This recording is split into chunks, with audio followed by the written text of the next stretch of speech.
Our discussion for today will focus on on second to the richest and the most dynamic literature in the Philippine history. Actually, this is still one of the widest and the richest literature in the Philippine literature, even nowadays in our 21st century.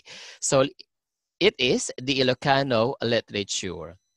So as we have discussed, as we have talked last week, that um, the Ilocano literature is mainly influenced by the Spanish and American colonization. But in this topic, we will be discovering we will have the deepest study on the Ilocano literature, how does it goes, and who are those people who have made a remarkable notes on the Ilocano literature. So for the introduction, the variety of literary works in the Philippines is a widely ranged as its numerous, beautiful, and majestic island.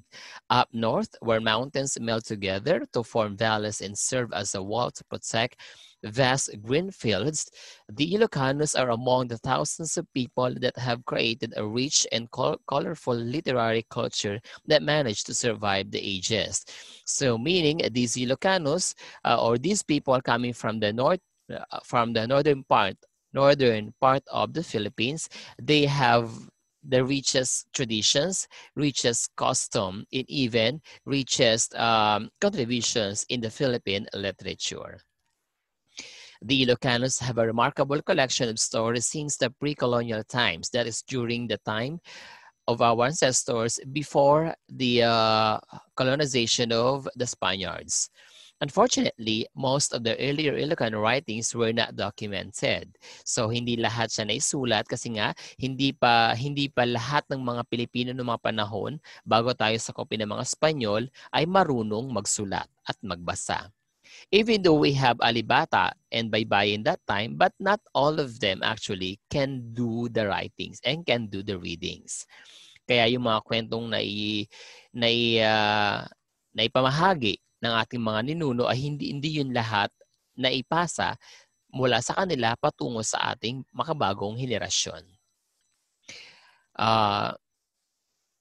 Save for certain literary pieces such as the famous Biyag ni Lamang, which used to be passed from one generation onto another by means of oral transmission. So since hindi naman lahat ng ating mga ninuno noon ay may kakayahang magsulat, so basically hindi lahat na isulat ang kanilang mga kwento. Pero meron pa din mga kwentong naibahagi sa atin kagaya na lamang ng pinaka o the famous Ilocano epic poetry, which is the Biyag ni Lamang. Later on, we will I'll give you a brief summary of that story, and we will know more on Pedro Bucanig, who had written this oral transmitted epic poetry. The stories of the Ilocanos, just like the majority of the cultural groups in the Philippines before the arrival of the Spaniards, Ilocanos have already established their culture, having formed their own religious beliefs and along with it, their own mythology and folklore. So, kumbaga, in this sentence, it gives us a contradicting idea that Filipinos were not really barbaric before we were invaded by these foreign colonizers. So, bago pa man tayo nasakop ng mga Kastila, ng mga Amerikano, ng mga Hapon, ang Pilipino mismo ay meron ng kakayanang mabuhay sa sarili nila. So, Filipinos or our ancestors before the Spanish colonization, who were our first colonizers in the country, before they invaded us, Filipinos or our main ancestors had already formed their political unit. we call them as barangay. Ang mga barangay na to ang nagbuklod sa mga Pilipino sa bawat isla sa loob ng bansa natin. Ngayon, para mas maibuklod pa o mas pag-isahin pa ang mga Pilipino, bumuo sila ng kanilang sariling gobyerno, which is the thalassocratic government, which we have discussed last week.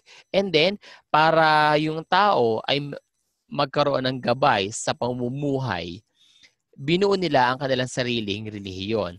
Even though it sounds like barbaric because we are believing on anitos and anitas, but the creation of Filipino mythology and folklore gave our ancestors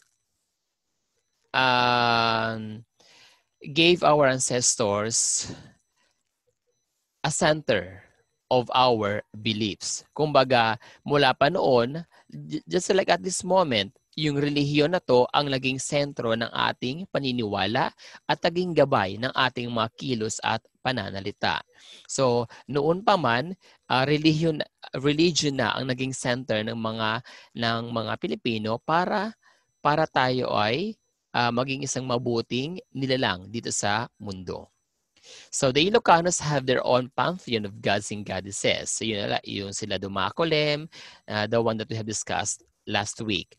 The chief of them being Abra. For the Ilocanos, their chief gods, they called him Abra, the controller of the weather and of the skies, who was said to live in the mountains. But what is most probably the most well-known Ilocano story that was created in the pre-Hispanic era would be the epic of Biyag ni Lamang. We'll have that later on. So here it goes. Biyag ni Lamang, or in Tagalog, ang buhay ni Lamang, is one of the epics that were able to survive with the help of the oral transmission was Biyag ni Lamang. It was the survival of all, we would say Biyag ni Lamang survive all the generations mula sa bibig ng ating mga pinakaninunuan hanggang sa bibig natin ngayong makabagong panahon, kung saan hindi lang siya basta narinig at ikinuwento, kundi nabasa siya at ikinuwento na. Kung dati ang biyag ni Lamang ay isa lamang kwento na ginawa ng ating mga ninuno para magbigay aral, para mag-entertain sa ating mga Pilipino, ngayon ang biyag ni Lamang ay hindi na lamang natin naririnig, kundi nababasa na rin. Ngayon, paano siya nabasa? Ating malalaman later on. Okay. So, Biyag ni Lamang was said to be the composite of work of various poets who passed it from generation to generation and was first transcribed around 1640 by a blind Ilocano bard named Pedro Bucaneg. So, mula sa simpleng kwento na pinasa mula sa ating mga ninuno, ngayon, noong 1640, ang isa sa mga naglakas loob na isulat ang kwentong to ay si Pedro Bucaneg. So iyan ang dahilan kung bakit nakilala si Pedro Bucaneg at ang biyag ni Lamang ng ating henerasyon hanggang sa ating makabagong panahon. So it says here that this Ilocano epic consists of 1,477 lines and 206 stanzas. This is the Llanes version of the epic. Llanes is the one who also tried to create or who tried to write his own version of this epic poetry. And then Leopoldo Yabes is also one of who wrote his own version of this epic poetry. So meaning mula sa ating ninuno kay Pedro Bucaneg, siya ay nagkaroon ng different version. Pero yung pinakakwento niya, maaring naiiba ang version ng pagkikwento niya depende sa panahon. Pero yung pinakasentro ng kwento ay hindi pa rin nawawala. Ngayon, bakit nga ba nagbabago ang kwento? Iyon ay dahil itinutugma ang kwento sa panahon o sa makabagong panahon ng nag-revise nito. Okay? So, maaaring sa panahon natin ngayon, siguro kung meron sa ating yung gagawa ng bagong version ni Biyag Dilamang, baka magulat tayo na yung K-pop ipinasok sa buhay ni Lamang. Kung paano siya, well, kung sino maglalakas sa loob na magsulat ng ganon, abangan na lang natin. So, here it goes. So, revolving around the main character named Lamang, who was blessed with the gifts of speech the moment he was born. He grew up with supernatural strength and has a pet cock, and a dog. Later on, after our discussion at the end, I will be giving you the summary of Biyag ni Lamang. But for the meantime, let's continue the discussion of the Ilocano literary contributions in the Philippine literature. Okay, while it is true that the epic was created before the arrival of the Spaniards, Biyag ni Lamang was gradually changed, mentioning the Christian baptism and marriage. These are strong evidences of Hispanization. So mula sa pinakaninuno natin, nung siya ay ikinuwento sa panahon ng mga Kastila, may nagbago ng konti na doon kasi naipasok na yung pagpapakasal at yung relihiyon.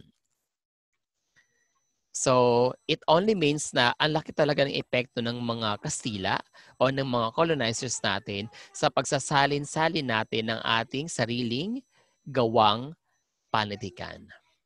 Ilocano literature at the time of Spanish colonization. The Spanish colonization has undoubtedly influenced the Ilocano culture, hence affecting their literature as well.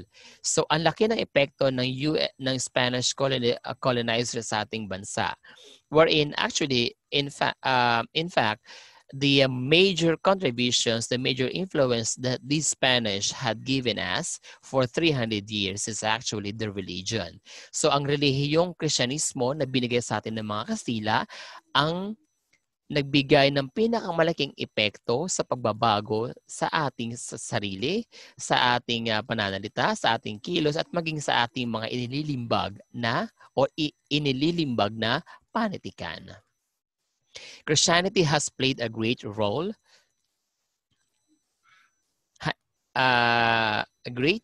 and the earliest printed literature were novenas, prayer books, and other religious readings. Di ba nga yung doktrina Kristiyana, siya naging gabay ng mga Pilipino noong panahon ng pananakop ng mga Kastila for 300 years.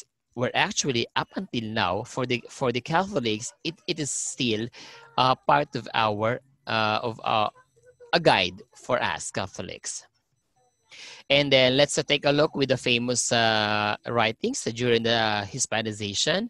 So we have Fray Francisco Lopez, who had written or who wrote Cardinal Bellarmine's Catechism. It was published in the 18th century. And this catechism talked more on the life and death of Jesus and also the teachings of Jesus.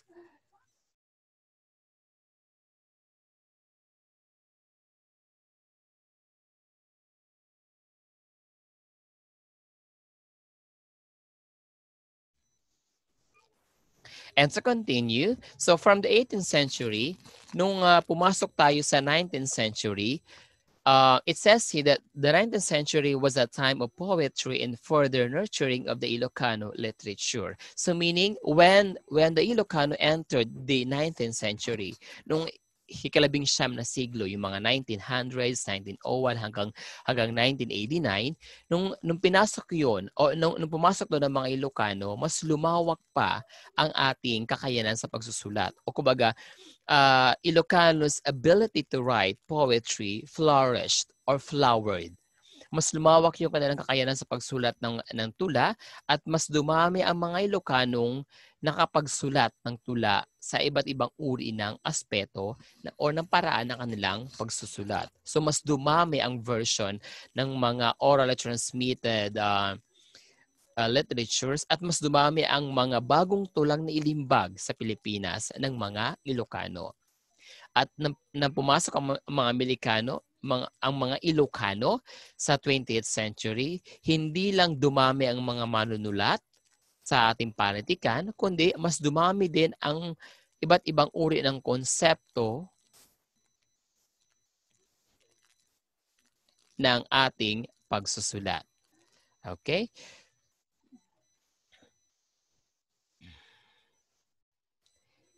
Next up is the poetry which was delivered in honor of the, and one of the famous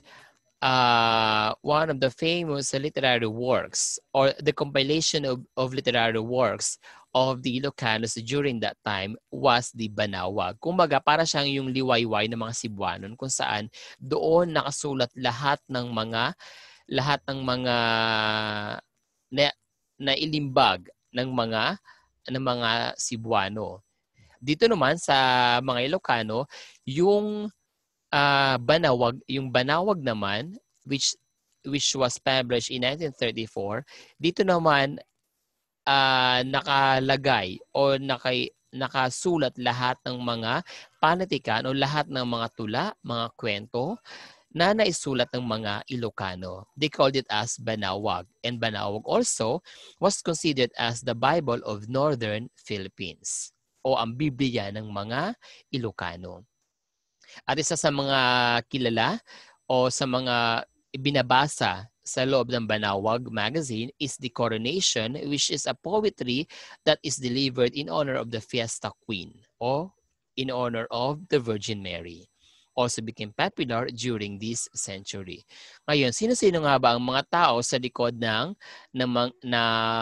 tagumpay ng Ilocano literature? We have the Pedro Bucaneg.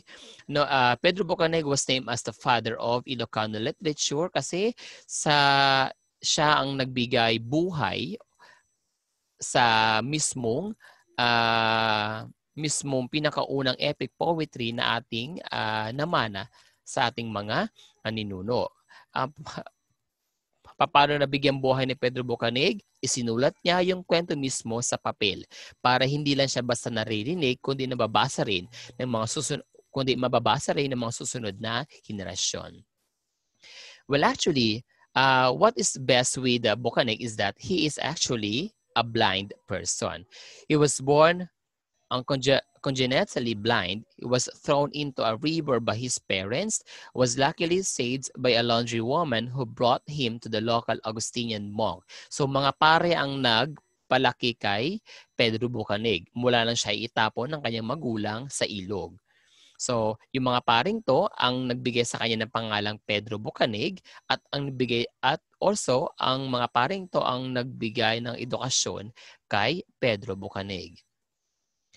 Aside from being the man behind the transformation of the famous Ilocano epic into a written work, Bucaneg was also known for his religious literature as well as his great contributions, such as being co-author of the Ilocano Spanish grammar book and the dictionary.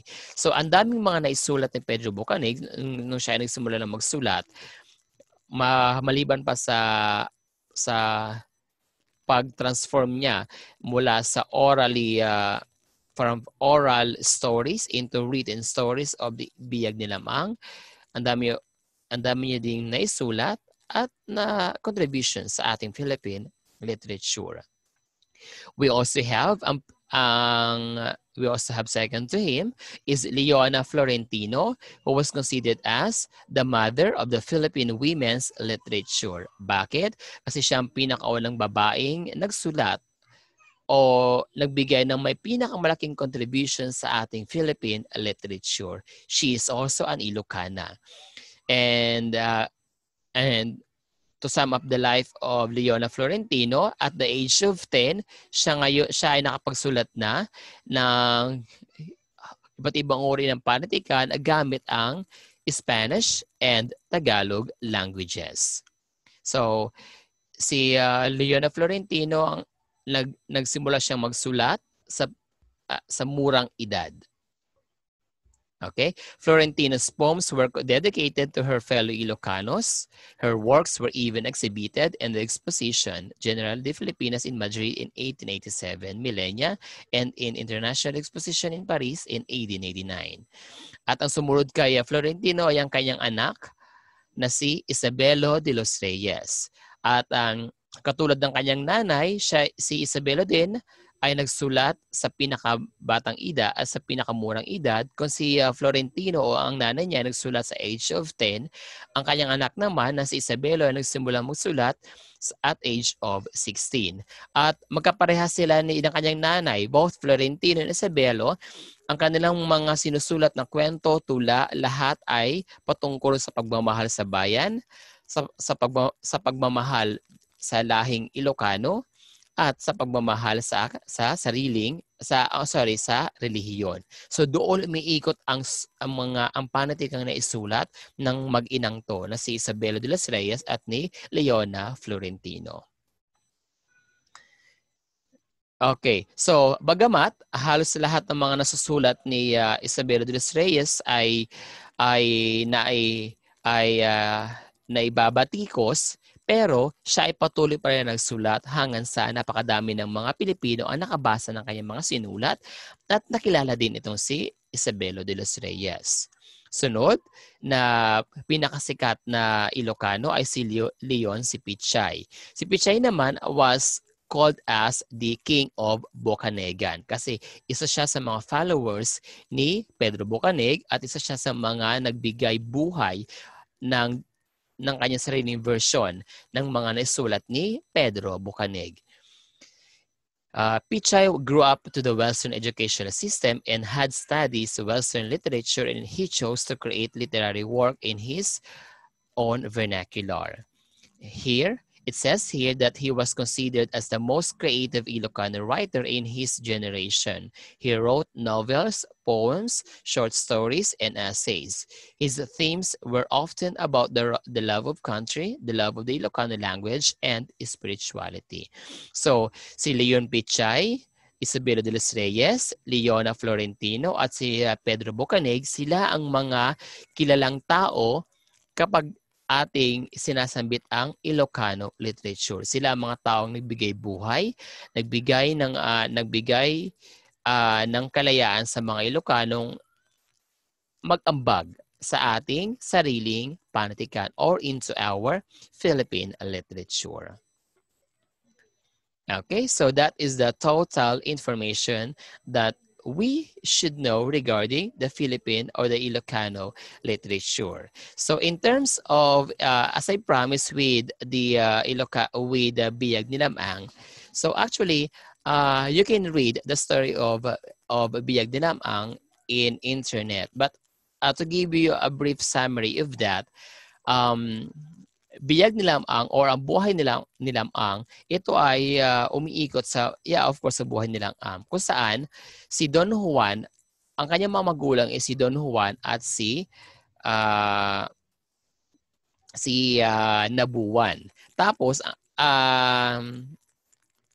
sila ang magulang ni Lamang. Ngayon, bago ipanganak si Lamang, ang kanyang amang si Don Juan ay pumunta sa kabundukan kasi nalaman niya na may nagawang kasalanan itong mga igorot at gusto niyang parusahan yung mga igorot.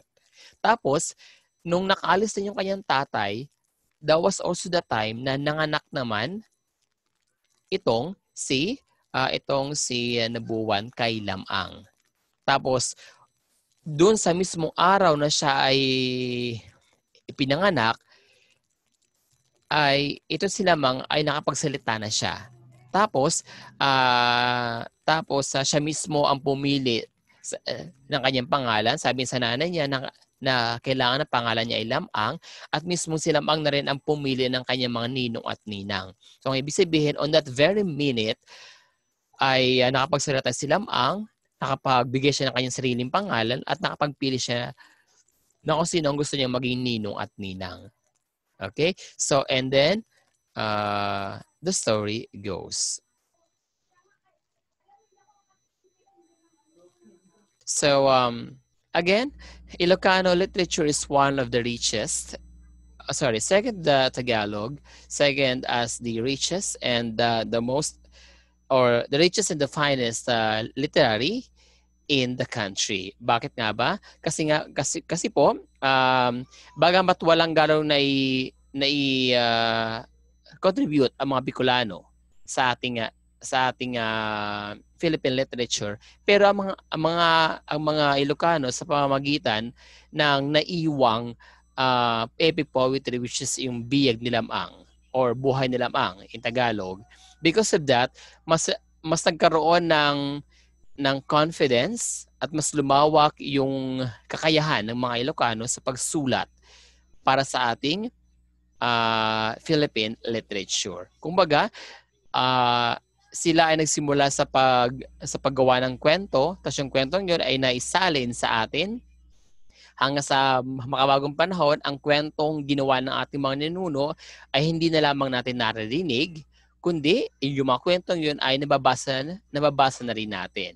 Okay? So, one of the reasons why we are now reading the finest Ilocano literature is it all because of the father of Ilocano literature, which is Pedro Bocanig. So he was the one who transformed this orally transmitted epic poetry into writings. Ngayon, bakit nga ba niya ginawa yun? Iyon ay dahil since si Pedro Bocanig, kahit na siya ay bulag, but the Augustinian priest who adopted him was able to give him a good education. So gustong ibahagi ni Pedro Bocanig yung kanyang galing sa pagsulat at yung kanyang galing sa paggawa ng kwento. At ang isa sa kanyang mga greatest contribution in the Philippine literature is by writing this epic poetry which he had been hearing from his parents and from the old people during his time. By the year, I think by the year 1640, if I'm not mistaken. So, nang naisulat ni Pedro Bocanig itong kwentong to, mas lalong nagkaroon ng, kumbaga, it opens a window for the Ilocanos to share their own experiences, to share their own emotions as well through writing literary piece, like through writing poetry or writing a short story.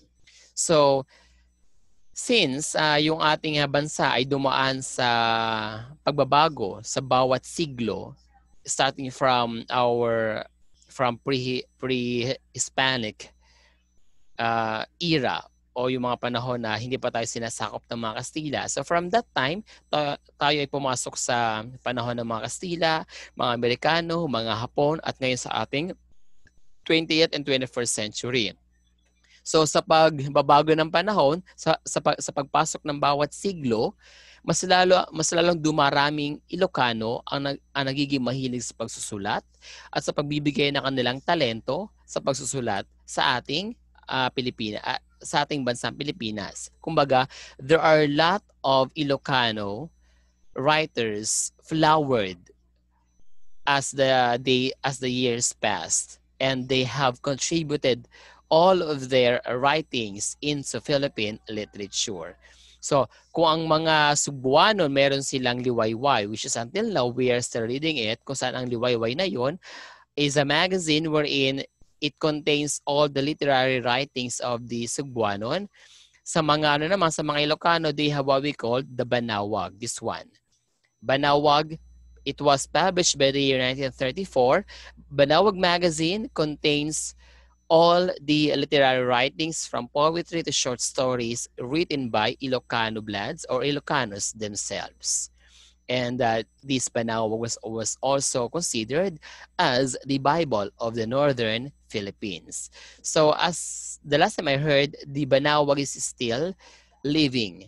O kumbaga, siya ay nabubuhay pa rin sa Northern Philippines o sa bandang Ilocos region. Okay? And then, those people after Pedro Bocanig, there are also three other people or three other persons whom we should know that had given great contributions to Philippine literature. We have Leona Florentino. She is one of the youngest writer of our country aside from Jose Rizal. She began writing at the age of 10. Maaaring hindi siya lumaking mayaman and maaaring hindi siya nakapasok sa isang magandang universidad unlike ni Jose Rizal who studied in Ateneo and University of Santo Tomas. But Leona Florentino was able to contribute a lot in our Philippine literature. And with that, she was considered as the mother of the Philippine women's literature or the mother of Philippine women's literature. Siya ang ina ng mga kababaihan sa larangan ng pagsulat sa ating panitikan. At of course, hindi doon natapos ang galing ni Leona kasi yung dugo na sa kanya ay dumadaloy bilang isang magaling manunulat or magaling na makata or magaling na short story writer, naipasa niya sa kanyang anak na si Isabelo de los Reyes. So katulad ng kanyang nanay, siya rin ang nagsimula sa maagang edad sa pagsusulat. Though his mother started at 10, Isabelo de los Reyes started at the age of 16. Kung saan halos, ito naman si Isabelo, he was so lucky because he was able to go to school and he studied paleography, history, and anthropology in Manila. You know, he also studied law, but since during his time he cannot practice law at the age of 25, unlike today.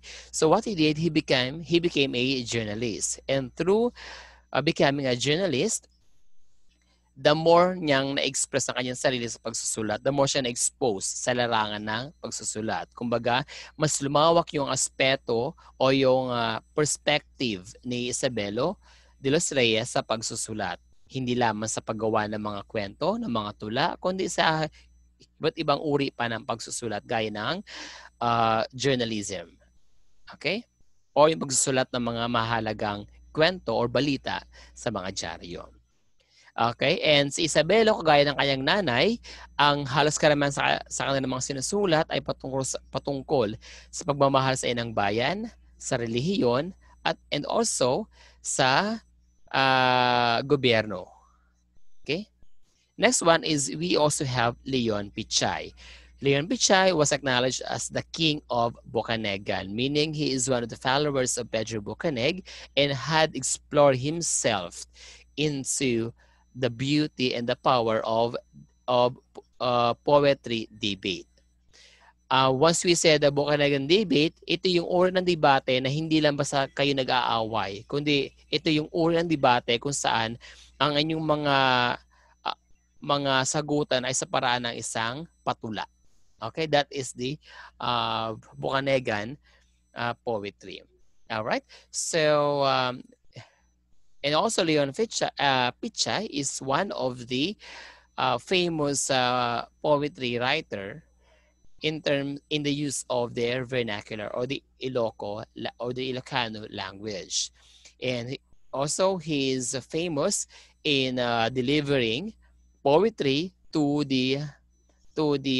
coronation. To every fiestas, and we'll know that once we said coronation poetry, here it is, and he was often invited to fiestas and perform coronation poetry. And once we said coronation poetry, these are the kind of poetries in honor of the Virgin Mary or the Queen of Fiesta. He was considered as the most creative Ilocano writer in his generation because why? Because his writings did not only focus on what he see, what he feel around him, what he sees and what he feels around him. He is giving a different distinction or a different blend dun sa kanyang sinusulat para mas mag-attract ng mga mambabasa. Kumbaga, mas pinapaganda niya yung kanyang pagsusulat. It's what we call creative writing. He wrote novels, poems, short stories, and essays. His themes were often about the love of country, the love of the Ilocano language, and spirituality.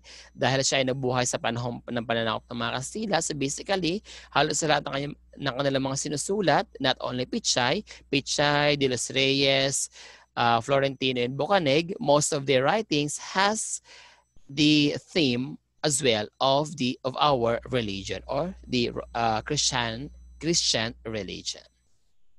Okay, so those are the total summary of the Ilocano literature. Now, let's go on with at least the summary of our Biyag ni Lamang, or how would I say, Buhay ni Lamang.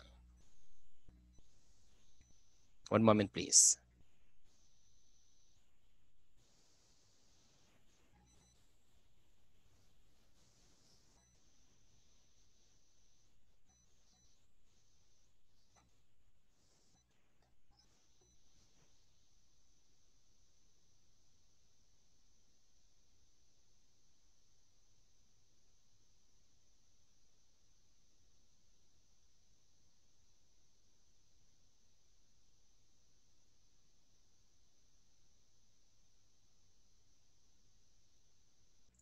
All right, so as we continue our discussion with Buhay ni Lamang, so in summary of that, actually, again, the parents of Lamang were Don Juan and Namongan, and Lady Namongan. Ngayon, sila ay naninirahan sa lugar na in part of Luzon, ang tawag nila ay Nalbuan. It is part of the La Union. Actually, Nalbuan is now part of La Union. Okay, that is where they are actually.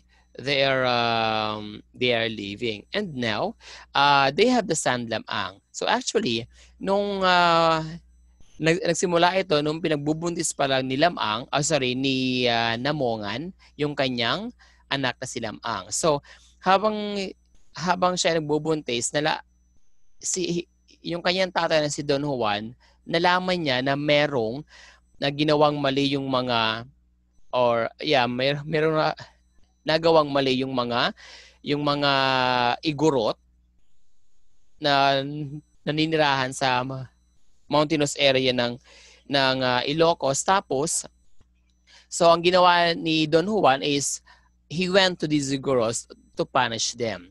Tapos while Don Juan is on his way to the mountains part where Igorots lives, si Namongan, yung asawa niya, ay nagsilang. Tapos from that very moment na nailabas si Lamang, kagad-agad siya ay nakapagsalita. So ang ibig sabihin, people believe that time that Lamang was some kind of a gift from their gods or goddesses. So from that moment na naipanak si Lamang, siya ay nakapagsalita, and then siya mismo si Lamang na nagsabi na ang dapat daw ipangalan sa kanya ay Lamang, at mismo siya rin na nagsabi na ay ang nagturo or pumili na kung sino magiging ninong at nina niya sa kanyang binyag. Okay? Tapos si Lamang ay hindi kagaya ng normal na tao, dahil si Lamang ay mabilis na lumaki. So in 9 months, di ba? In 9 months si Lamang ay malaki na. Tapos parang napansin na yung kanyang tatay ay wala sa bahay nila habang siya ay lumalaki. Ngayon, he kept on asking his mother why is it that he's not seeing his father, but his mother is only telling him that his father went to the mountains area where Igorots live and punished them for what these people had done.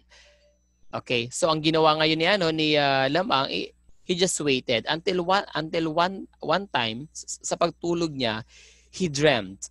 Kumbaga napanaginipan niya na yung kanyang anak ay pinatay ng mga igorot, tapos yung ulo ng tatay niya ay pinutol, tapos itinusok sa pole o sa kahoy at iniwan dun sa mountain area. So siya yung kabuuang panaginip ni Lamang. So ang ginawa ni Lamang is he right away went to the place where Igorots lived. Tapos pag punta niya doon, lahat ng mga igorot ay pinagpapatay niya. Pero meron siyang isang igorot na binuhay doon sa lugar na yon, kasi ang plano niya is yung binuhay niyang igorot, siya ang magbibigay ng balita sa ibang tribo pa ng igorot kung sino yung nakalaban nila at kung sino yung pumatay sa lugar kung saan siya pumunta, si Lamang.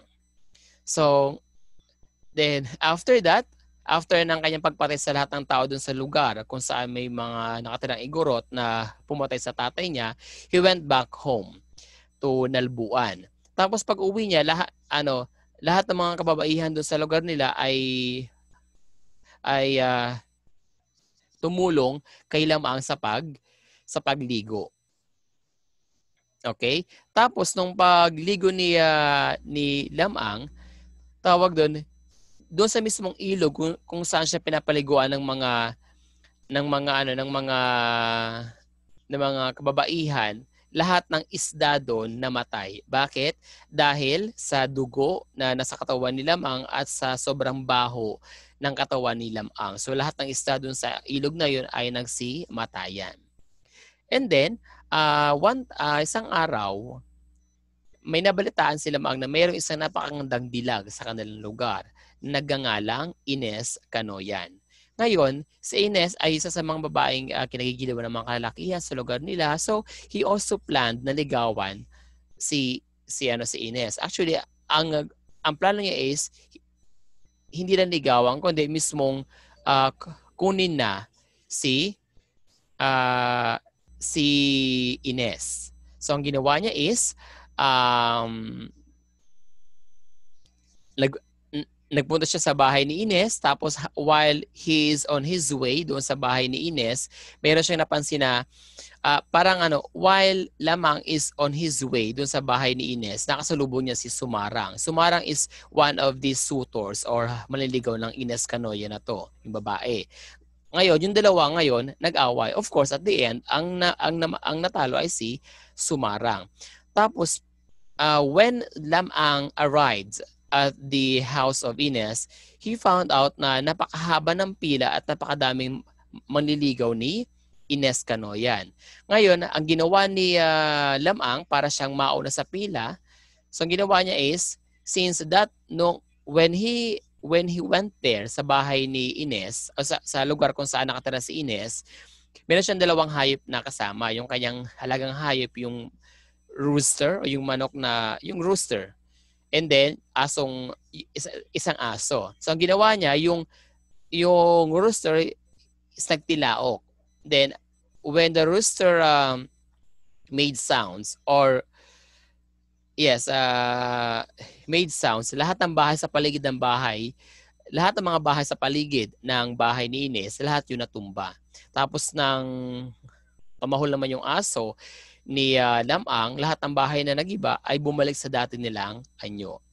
So, siya yung bagay na nagbigay pansin kay Ines at sa magulang niya. So, agad-agad is pinapasok nila si Lamang sa bahay nila. Tapos, doon sila nag-usap ng kanyang nanay, tapos nagkasundo sila na para mapangasawa ni Lamang si Ines is kailangan siya magbigay ng dowry. Dowry is parang siya yung binibigyan ng lalaki sa magulang ng babae para pakasalan yung babae. So yung dowry na yon, I forgot the term in Tagalog, but that dowry, ang gusto ng nanay ni Ines is kailangan may bigay ni Lamang ng doble pa sa kayamanan na meron yung pamilya ni Ines. So basically si Lamang, lahat yun na ibigay, lahat ng request ng magulang ni Ines is naibigay niya. So at the end, Ines Canoyan and Lamang get married. Tapos one of the traditions ng mga Ilocano kapag bagong kasal is kailangang maligo sa tubig. Sa tubig ng tawag nila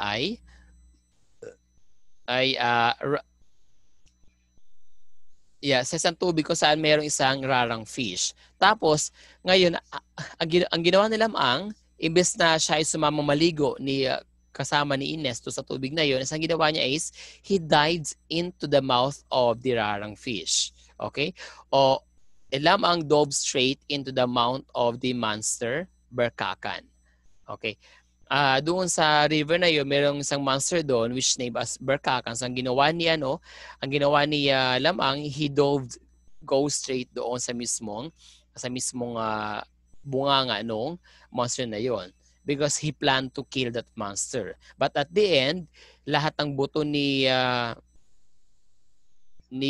Lamang ay nagka-bali-bali. So nagkahiwa-hiwalay. So ang ginawa ni Ines, yung asawa niya, is kinuha niya yung mga buto, tapos nang tumilaok yung alagang manok ni Lamang, tapos nang tumhol yung kanyang alagang aso, muling nabuo yung katawan ni Lamang. Yung mga buto ay muling bumalik at nabuhay na muli si Lamang. And then, Lamang and Ines lived happily ever after.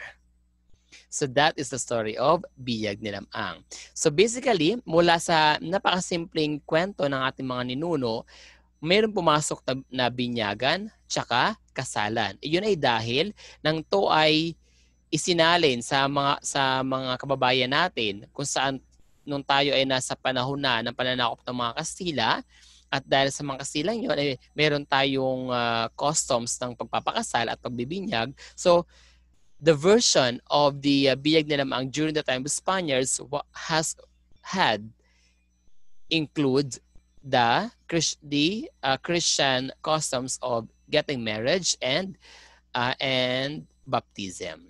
So, maaari nung panahon na siya ay ikinikkwento ng mga ninuno natin, maaaring wala pang kasalan na gaganap noon o binyagan na gaganap. Pero dahil ito ay sinulat ni Bocanig nung panahon ng mga Kastila, so basically, baptism and marriage was included in the epic poetry already.